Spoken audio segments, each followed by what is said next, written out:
When I woke up this morning, I didn't realise I was going to meet a real life king today. He pretty much owns the island. What's his story?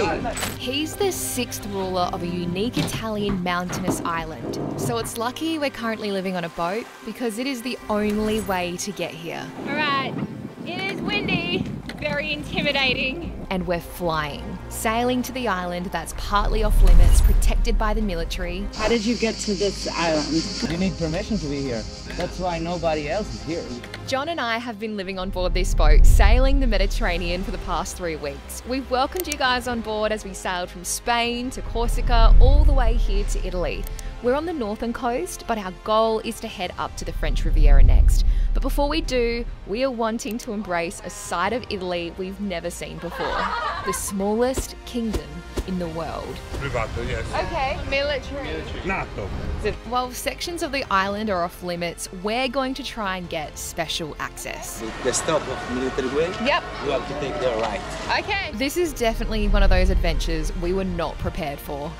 Guys, there is definitely something dodgy going on. Yeah, Kim? Why are you sleeping on that side of the bed? Because it's closest to the toilet. Usually I sleep on that side. Oh, I know. This adventure started while we were anchored in the sleepy seaside town in Sardinia. As we're living on board, it's completely free to be anchored in these bays. There are no fees, no rent. We're self-sufficient, but we're always at the mercy of the elements and the wind. So Tavalara isn't well protected this morning. I don't know how you have the energy to do this right now. But I know that when we get there, I'm going to be really thankful. I'd rather be sleeping, but someone's got to do it. How do you look at the map and work it all out at this time of the morning? It's so early. Checking the weather is part of our routine on board to avoid scenes like this. Oh my God, it feels like pins! This was us 2.5 years ago in Australia when we first learnt how to sail. We've come a long way, but we still have a lot to learn. Holy shit, look at the tender! And while we're getting ready to head to this military island later today, we'll show you what we get up to on an average day. I'm really excited to give everyone a day in the life today. A real day in the life. Yes, getting up is sometimes the hardest part, but we have a huge, exciting day planned ahead. Alright, I'm awake now. I feel good. Okay. Alright, let's do it. Let's get up. Today's plan is to go to town for breakfast, then sail to Tavalara Island, which is only 7 miles away, or a 1-hour sail from here. And this isn't just here, this is such a beautiful little town. Yeah, I reckon we go. It's nice and cool at the moment. I'm keen to go and explore why it's not 35 degrees. So in a sec, we're going to go to shore. Now, this town is called Golfo Aranci. It's just in the distance. And then I think at lunchtime we do a lazy sail to Tavalara. Yeah. Even if it takes us 3 hours. Yeah. Because I don't want to use the engine. We need to get it serviced, so I'm trying to save hours. When we get to Tavalara, we can do the hike. There is definitely something dodgy going on. And then go to dinner for sunset. Yeah, good plan. Oh my gosh, that sounds like such a good plan. Let's Okay. get cracking. The trees, they are singing to the tune of a song. Oh, wind's picking up again. And the wind is gently ringing the bell that brings the morning, welcome of the dawn.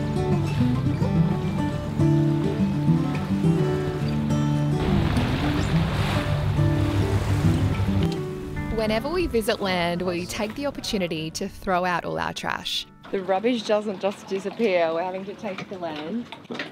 And while we're up here this morning, I think John and I are going to grab some breakfast, and then are you going to go for a run? I think so, it's planned. John's got his running shoes It's not on. too hot.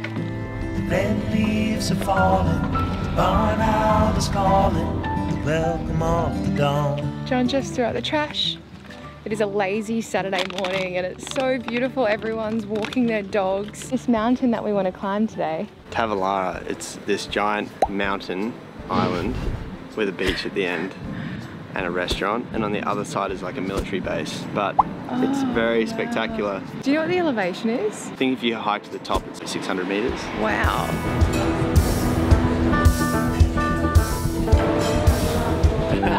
Order with your boyfriend.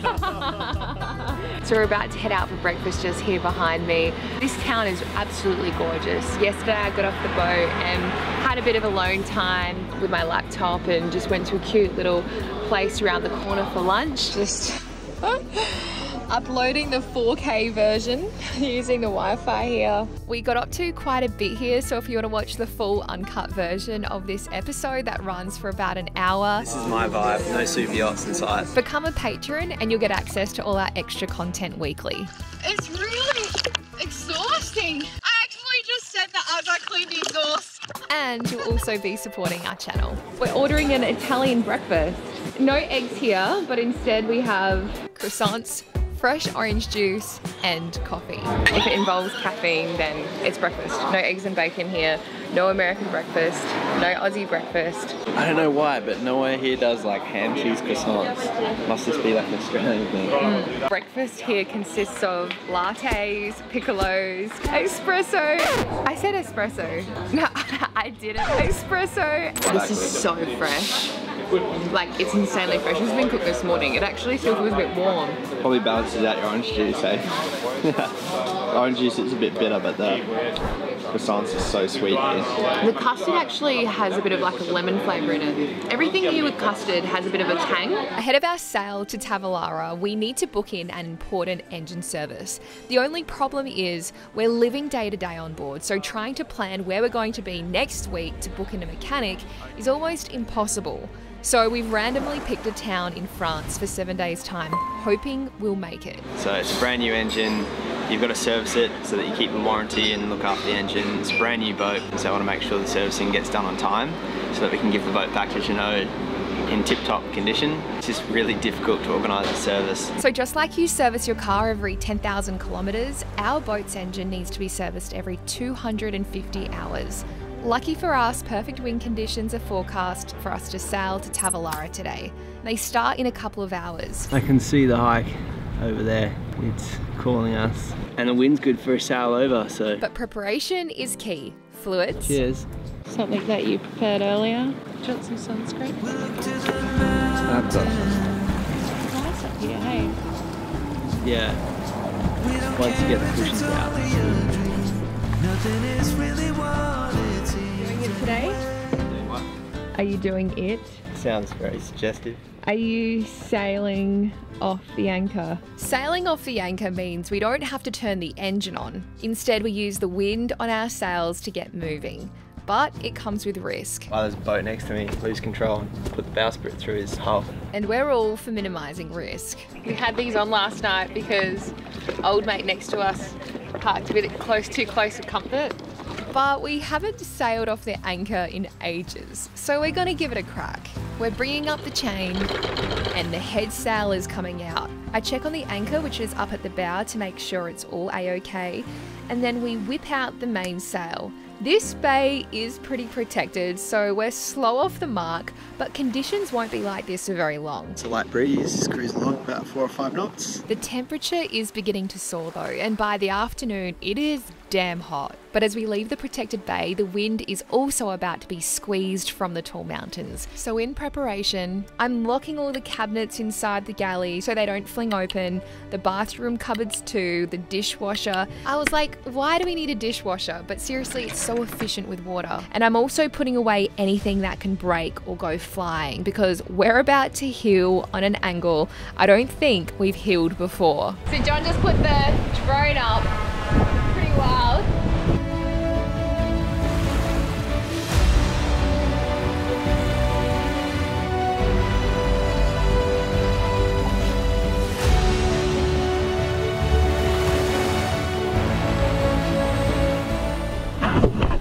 We're heeling that much, I can't even put the GoPro on its stand. Let me try again. What does it mean when we heel on a boat? Well, it's business as usual really. As you can see, our stove is on a gimbal so we can still cook, but today we're opting for apples smothered in peanut butter. Just one finger. But on a more serious note. The wind's accelerating because we're on the windward side of this island now. So we're getting all this extra wind, like 17 knots. We had like 0 before. Yeah, we've got some pretty strong winds here. We've got apparent is 21, but the true wind is 17. We're going 6 knots, but it feels like we're going so much faster because we're obviously sailing upwind. been fun healing. We're so close to Tavalara now. And guys, when we arrive, John has a crazy story that he's going to share. John, what the heck? Just put some water in the fridge to cool it down so that when we go on this hike, we are ready to rumble. Christina. Yeah. In a second, we need to turn into wind and bring the sails down. I'm going to motor into the anchorage. Okay.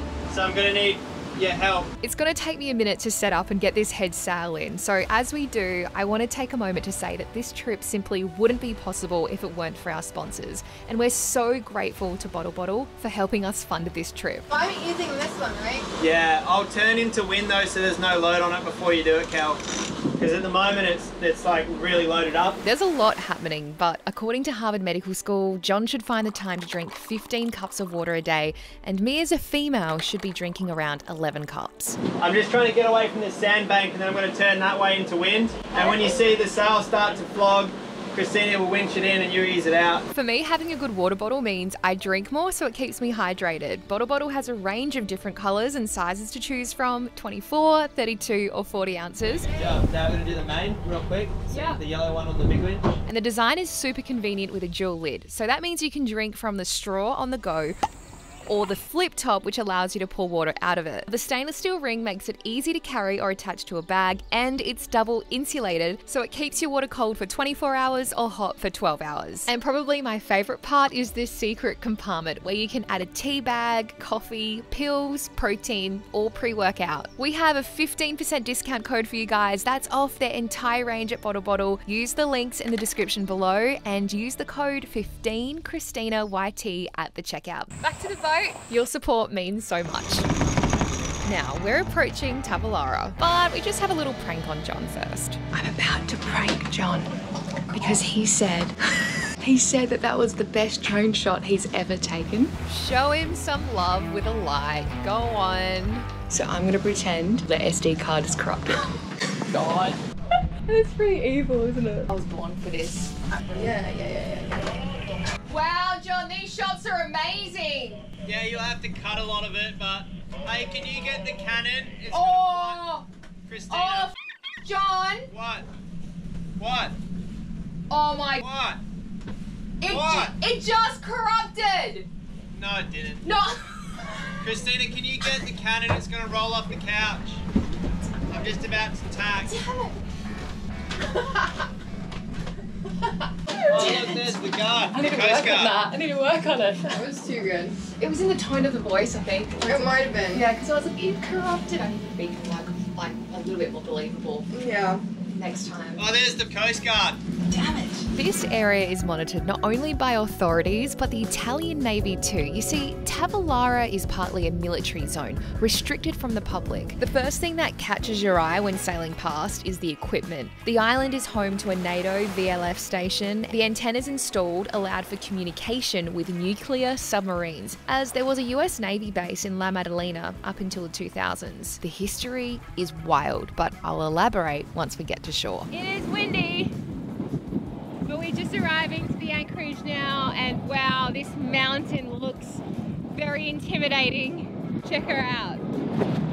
I don't think we did bad at all in terms of trying not to get those hours on the engine. We pretty much sailed the whole way here, and just as we tacked behind us, behind this massive power boat, we were able to put the sails in, and we just got the engine on now because we're about to release the anchor and anchor up. I guess we thought it was going to be pretty rough in here, but it's actually not too bad. We will be on a lee shore, unfortunately. Being on a lee shore means the wind is blowing us towards the land, so it can be risky if we were to drag anchor. So why have you anchored here and not closer to shore?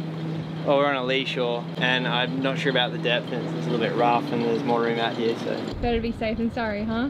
Yeah, I'm trying to get in as close as I can to try and give us a little bit of protection from the hill, from the wind. What's the depth here, John? 15? It's pretty cool using the bow thruster to keep us into wind. It's very lazy. Is it? Too easy not to though. Just looking at it, you can see why around 200 years ago, a bloke named Giuseppe Bertoleone decided to claim this island. No one was living here, so he made it his own. Alright, so changed out of the bathers and into the hiking gear. We have decided that we're going to stay on board for about an hour and a half, and then we're going to start the hike. So before we go, we're really hot. It's a pretty steamy day here today. So we thought that we might make ourselves a little bit of a cheese platter before we go, get some energy up before this hike. And then, as I was mentioning before, there's this cute little restaurant just on the beach. So we've been wanting to have some pasta here in Italy. So we're thinking we will do that as we finish the hike. It'll be something that we get to look forward to, something to get us excited about. So these cheeses expired a few days ago. I mean, they should be okay, right? Does anyone have expired cheese? I mean, it expired 4 days ago. This one expired a week ago. It's gonna be interesting to see if the crew are gonna eat it. I mean, there's no mold on it. John is really fussy when it comes to use-by dates. Okay. Ooh. Oh my gosh. Bon appetit, everybody. If it doesn't taste funny, it's fine. That's not what is it? Does it taste funny? I'm just asking, if you bought this from the shop, would it look like that? Really? It's part of our day in the life. We tell stories sometimes. And we've been talking about our story. We've been sharing our story to Kel, how we... listening to all these ridiculous stories. No, sometimes fate has played a massive part in our lives. And obviously, if we didn't go to the Annapolis Boat Show, we wouldn't be here on this Jeanneau right now. This next story is really interesting, and I wanted John to share it with you guys, because he was just about to share it with Kelly. But it's one of those moments, I think, like, it really impacted me at the time. And to this day, I always thank your dad for potentially saving your life. Hey, don't spoil it. Kelly, listen They up. also keep arguing over who gets to tell the stories. That is so true. He's hijacking my stories. Why do I hijack your stories? Because you need to dramatize everything. You're not happy with the level of drama in my storytelling. No, I just want to hear the stories. So let's go. try and make it quick. I won't butt in this time. So around 10 years ago, my dad and I went hiking in the Himalayas. And we met in Kathmandu and we're flying up to a little town called Lukla. And we were getting the second flight of the day and Dad and I were at the front of the queue. It was just like this big warehouse. We're the first people to check in for our flight. And I remember seeing all this freight going past me through the check-in counter. Like bags of rice and potatoes and stuff. And I remember saying to Dad it was a similar plane to the plane that I was flying at the time in terms of its size and stuff. And I remember saying to Dad, far out, like a Metro couldn't carry that much gear, it's just too much weight. They came up to us and they said, hey, look, we're full all day. We have one spare seat on the flight. Can one of you guys go on the flight? I said, Dad, I'll get on. I'll see you up there in half an hour. And initially Dad was like, oh, all right, yeah, okay, no worries. And then like a minute later, Dad's just standing there and he's like, nah, he's like, we didn't come halfway around the world to go on different flights. He's like, tell him you're gonna go on the later flight with me. And I was like, no, Dad, we already told him. He's already like put on the trim sheet. It's probably already gone to the pilot. He goes, we didn't pay to go on that flight. Get him back. So I went and got him. I was like, can you take me off? And the guy's like, I can't. I've already like put you on. The trim sheet's already being finished. And Dad goes, I don't care. He's not going on the flight. We're booked on the later flight. About 5 or 10 minutes later, all the people from all the check-in counters run and disappear out this door out the back. And everyone's like, what's going on? Like, why is everyone just leaving? And this American guy comes up to us and taps us on the shoulder and he's like, have you seen like what's just come up on Twitter? He goes, the flight that's before you just crashed off the end of the runway and the plane's on fire at the end of the runway. 19 people died and John would have been the 20th. That's awful. John, what the heck? Yeah, I know. Yeah. Pretty random. That's very random. Yeah. Yeah. But good on your dad, and crazy that you like noticed like all the stuff going on the plane. Yeah, we just jumped on a flight the next day. I was just like, everyone's like, oh, you're gonna buy a lottery ticket. You know, it's funny because you don't know how many near misses you have in your life. That was a long story. That was a long story. That's just crazy though. Like that's really hard to even. Yeah. John and his dad ended up hiking to Mount Everest Base Camp. Digging this footage out of the archives really reminds me, just how precious life is and how important experiences are, not materialistic things. This father and son trip will always be a memory etched in their minds. I guess just like this sailing trip John and I are on now. So many memories are being made. It's so hot. So before we do this hike, and after John's story, just having a quick dip, just to lower the body temperature. Just to let you guys know, we are halfway into our trip now. Guys, we're approaching week 4 living on board the Jeanneau 55. It's hard to believe that we started this trip back in Barcelona. We've done some serious miles. I mean, we went to Mallorca, Corsica, and now we're in Sardinia. We're heading to France next, and I have to say, this journey is not lost on us. Every day, it's nice to swim out here and be grateful. Grateful for you guys being here with this journey, and I guess the biggest and potentially best part of this episode is just in front of us as we get ready to climb that monstrosity. But before we go and lay eyes on the 90-year-old king of this island, why haven't we thought about People this use before? them first when they go swimming. They tie them to themselves so people Do don't get them. Yeah. This is genius! For the first time in my life, I realised you can turn a fender into a floaty. How do you make this look glamorous? Look at the pork barrel. Tell me if you've ever done this before. In the meantime, we're off to go to shore. Stay there, please. Don't go anywhere. It's always a little bit nerve-wracking when we leave the boat and do something like this, the 3 of us all together. It's been a little windy and we've got a lot of chain out too, so Yeah.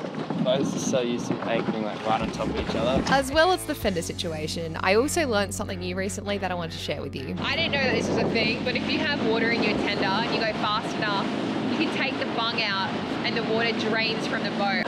Stressing angle. Is it all done? Whoa, literally like airborne here. Now, with the water all drained, I need to mention, at this stage, John, Kelly and I have no idea about this king situation. We have no idea that he lives here and that his great-great-great-grandfather started it all. At the end of the day, our goal is the hike, but we're about to get more than what we bargained for. But first, we need to find somewhere safe to tie up. You guys want to see if these guys just ask us. And preferably rent-free, which is why public docks are usually our go-to. Is €4. €4? Per hour. Yeah. Okay. Is there a public one over here maybe? No luck this time. Free? Privato. Privato. Private. Marina militare. Oh, over here. Yeah. Marina Militare. Oh, military. Nato. Not this one. Can we pay on credit card? Sometimes we just don't have a choice. But turns out we got a discount. Per mangiare? We're eating. Allora, €5. 5 for whole time. Okay. Okay. Gotcha. And so we tied up the tender and proceeded to find directions that would lead us to this hike. That's when we accidentally bumped into the king's great nephew. What's your name? Emmanuel. Manuel? You? Christina. Nice to meet Thank you. John. I'm Kelly. Oh, he lives here. So cool. Again, we thought this guy was a random and we had no idea at this stage who he actually was. What do you do on the island, man? do you work here or? Yes, I work here in the ferry. Oh wow. Oh, wow.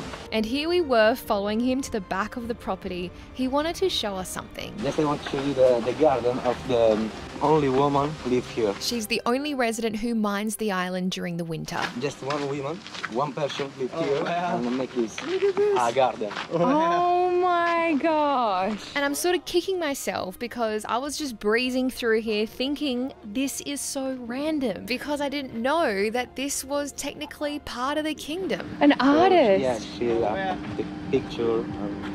Oh my gosh, look at all the corks. This is the kitchen of the woman. She lives in here? And she built the She built it? Yes. Is this her? Is this your place?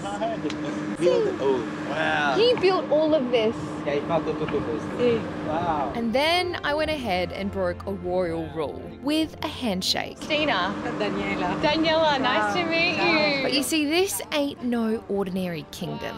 Are you able to tell her that this is such a beautiful existence that she gets to just live here? Yeah. Emmanuel later told us that that lady is actually his mum. And with this connection, we were on our way to find the hike. Thank you for the tour. But to be fair, we still didn't know about this royal hierarchy or why they were here. Well, we're gonna go for our hike. So we go straight up here? Up before the military way, Okay. the stop of military way, Yep. you have to take the right. Okay. It's funny because in hindsight, we were getting weird vibes. Oh, thank you. You're welcome. See you later for something. Later. Yeah. Amazing. Thank you. Bye. We knew something was up. We just couldn't work out what. Oh my gosh. Guys. Hey. There is definitely something dodgy going on. So we walk up the side of the hill right on dusk, wondering what we were getting ourselves into. To be honest, we were on high alert. Cicadas are so loud. Views of the bay behind us. The track and the trail is just like rocky pebbles. And the view of the mountain is insane over to my left side. I want to say port side. Oh, look at that. John's leading the pack. He wants us to get a move on because the sun is setting, as you can see. And he doesn't want to be walking this trail in the dark. Feels like weird vibes. It is a bit weird that they didn't want us hiking at night though too. It's not a crazy thing to do. No. So this was as far as we could go in order to make sure we could get back before nightfall. Wow. It was right on the edge of the mountain, and it's here we met some Americans who told us that they were somewhat lost and saw the drone, and it led them right to us. What are you guys up to? How did you get to this island? You need permission to be here. On this trail? Yeah, I think. Yeah. Because he asked, Patrick asked Did someone ask? the captain. Oh, really? I believe he did, yeah. And then he had to call Oh, because really? if we are allowed to go to the island. Wow. That's why nobody else is here. Yeah, one of the locals told us about it, and we got to the trail and we stopped, and then he saw us stop and he ran to us and he goes, "None of the guys in the residence, you okay?" John's talking about this checkpoint. Emmanuel told us to go right, not left. Anyway, we got chatting with our new friends, Alison and Sarah and their crew, and their friend, a professional photographer, worked his magic. Do like a real fashion picture. Let's make it more arch. Like this is like, you know, an 80s Vanity Fair cover of all the top celebrities. Let's do that one. Yeah, that's good. Little cozier, Sarah. I'm getting you're moving too much. Pick a lane, Sarah. To think 200 years ago, a bloke named Giuseppe Bertoleone decided to claim this island, which gained royal attention. So while flying the drone, we met these really cool people. The sun was setting pretty quickly, and we loved this hike so much that I think we're going to give it all of our attention tomorrow and hopefully give it another crack to the very top. Watch this space. In the meantime, I think we're going to go and grab that pasta for dinner. It was on our way back to the beachfront where the restaurants are where Manuel broke the news. Now, I'd seen this guy earlier feeding a bird. I thought it was cute, so I took a video. What's his name? My granduncle, Tonino. Oh. Antonio, but Tonino. This gentleman here is known as the king of the island. He pretty much owns the island. What's his story? Now, remember that bloke I told you about earlier, Giuseppe Bertoleone? That's Tonino's great-great-great-grandfather. Well, in 1836, the King of Sardinia visited him here for a hunting trip because a legend has it that wild goats with golden teeth roamed the island. The news caught the attention of Queen Victoria, and so some of her representatives visited, dubbing Tavalara the smallest kingdom in the world and capturing its royal family in this photograph. By the 1950s, Tavalara's population had grown to around 60 people. It had basic amenities like a school, but then the military moved in and many residents moved on. But the Bertolones continue to preserve their family's legacy to this day. How long has he been living here for? Yeah, 90. 90 years. He's 90 years old. I guess Tonino inherited the title, going on to run the family restaurant. Oh, wow. Overlooking the beach, we ordered the spaghetti marinara. Oh my god, it's Italian spaghetti. Is it good? Is it good? I bet it's al dente. I bet is it too al dente? What's al dente? It's a little bit undercooked. If pasta is soft, to an Italian, it's overcooked. Al dente, a bit chewy, without being raw, is perfect.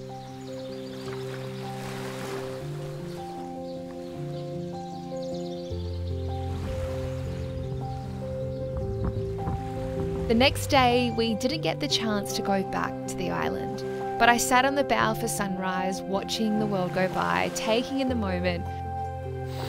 Look how good it is. is that? We've been hearing that people have been automatically unsubscribed from some of their favourite channels of late. So if you have a second to just double check you're still subscribed, would really appreciate it before we leave this anchorage.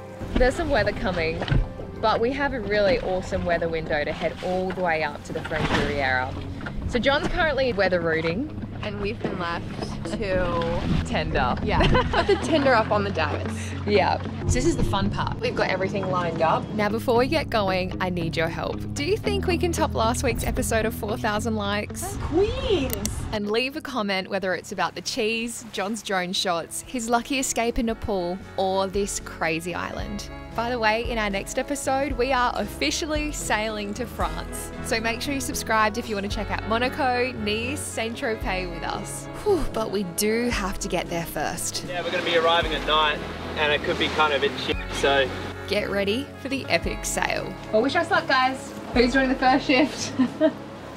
Rock, paper, scissors. And thank you to Bottle Bottle for keeping us hydrated and sponsoring this episode.